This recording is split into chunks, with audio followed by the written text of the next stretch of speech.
خسته بودم هیچ کس یارم نشد، تشنه بودم در پی یک جرعه آب.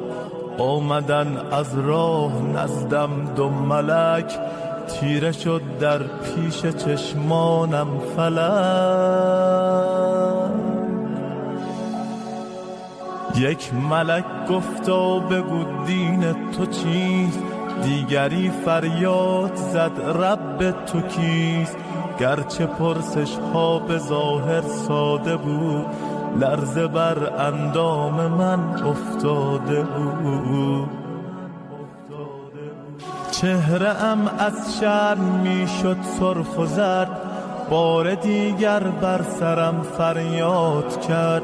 در میان عمر خود کن جستجو، کارهای نیک و زشتت را بگو. هرچه می کردم به اعمالم نگاه، بر زبان آوردنش دشوار بود. چاره ای جز لب فرو بستن نبود، گرز آتش بر سرم آمد فرو. چون ملائک ناامید از من شدن، حرف آخر را چنین با من زدن.